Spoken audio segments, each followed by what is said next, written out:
Hi പ്രിയമുള്ളവരെ, എല്ലാവർക്കും നമസ്കാരം. നമ്മൾ ഇന്നുള്ളത് കോഴിക്കോട് ജില്ലയിലെ കക്കോടി കിഴക്കുമുറി എന്ന സ്ഥലത്താണ്. ശാന്തിഗിരിയുടെ വിശ്വവിജ്ഞാന മന്ദിരം, വളരെ മനോഹരമായ ലോട്ടസ് ടെമ്പിൾ, അതാണ് ഇന്ന് കാണാപ്പുറം നിങ്ങളിലേക്ക് എത്തിക്കുന്നത്. കാണാം നമുക്ക് വീഡിയോ.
നമസ്കാരം.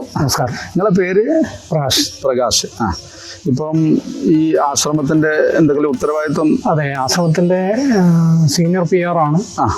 പിന്നെ ഇത് മാനേജ് ചെയ്യുന്നു. ഗുരുവിന്റെ നവോലി ജ്യോതിർദിനം ആണ് ഇന്നത്തെ ദിവസം. അതിനോടനുബന്ധിച്ച് നമുക്ക് പുഷ്പം ഇടുന്നൊരു കർമ്മമുണ്ട്. അതെല്ലാം കഴിഞ്ഞിട്ട് കുറെ ഫോളോവേഴ്സൊക്കെ ഇവിടെ ഉണ്ടായിരുന്നു. പിന്നെ ഇതിന്റെ ശരിയായ എല്ലാ കർമ്മങ്ങളും നടക്കുന്നത് സെൻട്രൽ ആശ്രമത്തിലാണ്, തിരുവനന്തപുരം പോത്തൻകോട്. ഇന്നിപ്പോൾ എല്ലാവരും അവിടെയാണ്. എല്ലാവരും അവിടെ, എല്ലാ ആളുകളും ഒന്ന് പോയിട്ടുണ്ട്. അവിടെ വെച്ചിട്ടാണ് എല്ലാ കാര്യങ്ങളും. ഒരു ജില്ലയ്ക്ക് ഒരു ഉപാശ്രമം എന്നുള്ള നിലയിലാവുള്ളൂ. അങ്ങനെ കേരളത്തിന്റെ അകത്തും പുറത്തും നമുക്ക് 28ഓളം ഉപാശ്രമങ്ങൾ ഇപ്പോൾ നിലവിലുണ്ട് ശാന്തിഗിരി.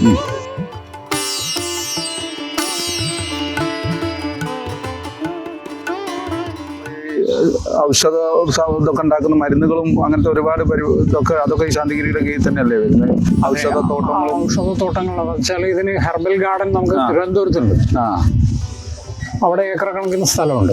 അവിടെയാണ് നമ്മളെ ഹെർബൽ ഗാർഡൻ ഒക്കെ ഉള്ളത്. അതെ അതെ. അപ്പൊ അത് അവിടുന്ന് ശേഖരിച്ചിട്ട് നമുക്ക് അവിടെ പ്രൊഡക്ഷൻ യൂണിറ്റ് ഉണ്ട്. ആ പ്രൊഡക്ഷൻ യൂണിറ്റിൽ എത്തിച്ചിട്ട് അവിടെ നിന്നാണ് നമുക്ക് ഉൽപ്പന്നങ്ങൾ ഉണ്ടാക്കുന്നത്. ഇവിടെ ഇപ്പൊ മെയിൻ ആയിട്ടുള്ള സ്വാമി എന്ന് പറഞ്ഞാൽ അപ്പോൾ ഒരു ഉപാശ്രമത്തിന് ഒരു ഇൻചാർജ് ഒരു സന്യാസി ഉണ്ടാവും, ബ്രഹ്മചാരിമാരുണ്ടാവും. അപ്പം അതുപോലെ സന്യാസിനിമാരും ഉണ്ട്. ഇവിടെ നമുക്ക് ഒരു സന്യാസിയും ഒരു ബ്രഹ്മചാരിയാണുള്ളത്. ഇപ്പോഴത്തെ സന്യാസി ആത്മബോധ ജ്ഞാന തപസ്സി ആദരണീയ സ്വാമിയാണ്. ഇപ്പോൾ അദ്ദേഹം സന്യാസം സ്വീകരിക്കുന്ന പേരായിരിക്കും അതില്ലേ? അതെ, സ്വീകരണം. അത് ഗുരു കൊടുക്കുന്ന ഒരു പേരാണ്, നാമാണ്.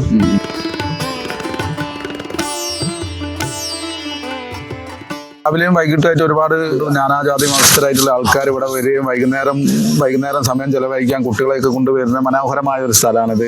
കോഴിക്കോട് ജില്ലയിലെ തന്നെ ഒരു നല്ല ഉയരത്തിലുള്ള ഒരു പ്രദേശമാണ് ഇതിൽ ഏറ്റവും ഒരു മല. തീർച്ചയായിട്ടും. അപ്പം നമുക്കിപ്പോൾ സൂര്യന്റെ അസ്തമയം ഇവിടുന്ന് കാണാൻ പറ്റുന്നുണ്ട്. അതുകൊണ്ട് തന്നെ ഈ കോഴിക്കോട് ജില്ലയുടെ മുക്കാൽ ഭാഗങ്ങളും നമുക്കിങ്ങനെ ഇവിടുന്ന് നോക്കിയിട്ട് കാണാം ഈ മലയുടെ മേലെ.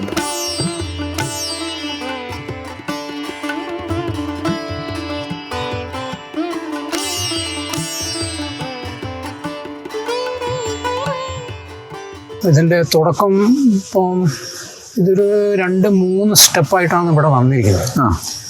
ഏറ്റവും താഴെയാണ് ഗുരു ആദ്യകാലത്ത് ഗുരു പറഞ്ഞത്, നിങ്ങൾ 2 ചന്ദനത്തിരി മഴയൊക്കെ പെയ്യുമ്പോൾ കുടയൊക്കെ നിർത്തി അവിടെ നിന്ന് പ്രാർത്ഥിക്കാൻ പറഞ്ഞു. അന്ന് താഴെ കുറഞ്ഞ സ്ഥലമേ ഉള്ളൂ.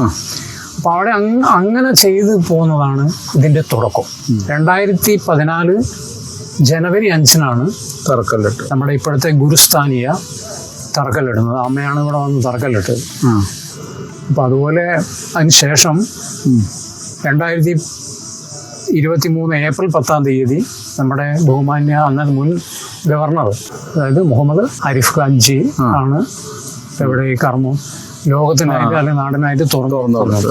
നമ്മളെ ഇവിടുത്തെ ഏറ്റവും പ്രധാന ദിവസം എന്ന് പറഞ്ഞാൽ അതായത് 2023 ഏപ്രിൽ 9 പ്രതിഷ്ഠാ ദിനം. ഈ പ്രതിഷ്ഠാ ദിനം നമ്മൾ എല്ലാ വർഷവും ആചരിച്ചു വരികയാണ്. അത് ഓരോ വർഷവും നമ്മൾ ഏപ്രിൽ 9 ഇവിടെ വലിയ ചടങ്ങായിട്ടുണ്ടാവും, സമുചിതമായിട്ട് ആഘോഷിക്കും. അന്ന് നമ്മൾ വരുന്ന ആൾക്കാർക്ക് നമ്മൾ ഇവിടുന്ന് എല്ലാവരെയും ക്ഷണിച്ചിട്ട് അവർക്ക് ഭക്ഷണം ഒക്കെ ചെയ്യും. ഇപ്പൊ നമുക്കിവിടെ സഞ്ചാരികൾക്ക് നിയന്ത്രണം രാത്രി എന്നല്ലാതെ പകലെപ്പോഴും വരും. ഇവിടെ ഒരു 4:30 ശേഷം അവിടെ തുറക്കും. രാവിലെ പുലർച്ചെ 4:30 ശേഷം അത് തുറന്ന് രാത്രി 9 മണി വരെ നമുക്ക് അവിടെ പ്രവേശനം. ഒരുപാട് സന്തോഷം. ഈ ആശ്രമത്തിനെ കുറിച്ചും ഇതിന്റെ കുറെ ചരിത്രങ്ങളെ കുറിച്ചൊക്കെ ഞങ്ങൾക്ക് വേണ്ടി ഒരുപാട് സമയം ചെലവാക്കി പറഞ്ഞു തന്നേനും. അപ്പം ഇനിയും ഞങ്ങൾ വരും, എപ്പോഴെങ്കിലും ഒക്കെ കാണാം നമുക്ക്. അപ്പം കോഴിക്കോട് ജില്ലയിലെ ശാന്തിഗിരിയുടെ വിശ്വവിജ്ഞാന മന്ദിരം ശരിക്കും ഇവിടെ വന്നു കഴിഞ്ഞാൽ നമുക്ക് തന്നെ നമ്മളെ മനസ്സിന് രാവിലെയും വൈകിട്ടും ഒക്കെ നമ്മൾ വന്നു കഴിഞ്ഞാൽ അത്രയൊരു ശാന്തി, നമ്മളെല്ലാം ഒരു മനസ്സമാധാനം. ഏത് വിഷമിച്ചിരിക്കുന്ന ആൾക്കാരും ഇവിടെ വന്നു കഴിഞ്ഞാൽ വൈകുന്നേരമൊക്കെ ഇവിടെ വന്നു കഴിഞ്ഞാൽ ആ അന്തരീക്ഷവും ഇവിടുത്തെ കാലാവസ്ഥയും എല്ലാം കൊണ്ട് നമുക്ക് നമ്മളെ മനസ്സിന് ശാന്തി കിട്ടുന്നത് ശരിക്കും ഒരു ശാന്തിഗിരിയുടെ ശാന്തി തരുന്ന ഒരു സ്ഥലം തന്നെയാണ്. ഒരുപാട് ദൂരെ നിന്ന് നമുക്ക് ഈ ആശ്രമം ഇങ്ങനെ ഒരു മലയുടെ മേലെയാണ്. അത്രയും മനോഹരമായിട്ട് ഇതിന്റെ ഗോപുരം നമുക്ക് ഇങ്ങനെ ദൂരെ നിന്ന് കാണാൻ പറ്റും. അപ്പം ആർക്കും ഇവിടെ വരാം, ഏത് ജാതിക്കാർക്കും വരാം. രാവിലെ 4 മുതൽ രാത്രി 9 മണി വരെ നമുക്ക് വരാനും കാണാനുള്ള സൗകര്യങ്ങൾ ഇവിടെ ഉണ്ട്. അപ്പം നമസ്കാരം, ഇത് നമ്മളെ അനിൽകുമാർ ഏട്ടൻ, പിന്നെ ശാന്തിഗിരിയുടെ സെക്യൂരിറ്റി ചുമതലയാണ് ഇപ്പം കാര്യമായിട്ടില്ലേ അനിയേട്ടാ? ഇവിടെ മൊത്തത്തിൽ എല്ലാ കാര്യങ്ങളും നോക്കണം. മെയിനായിട്ട് അവിടെ ആണെങ്കിലും അത് നോക്കണം. അപ്പോൾ ഈ ലോകത്തിൽ നന്മയുള്ള ആൾക്കാർ ജനിക്കും, അവർ ലോകത്തിൻ്റെ ഉന്നതങ്ങളിലെത്തും. അവർ ലോകത്തിൻ്റെ ആയുധങ്ങളും വേരുകളും ബോർഡറുകളും ഒന്നും ഇല്ലാത്തൊരു പുതിയ ലോകം സൃഷ്ടിക്കും. അതാണ് ഗുരുവിൻ്റെ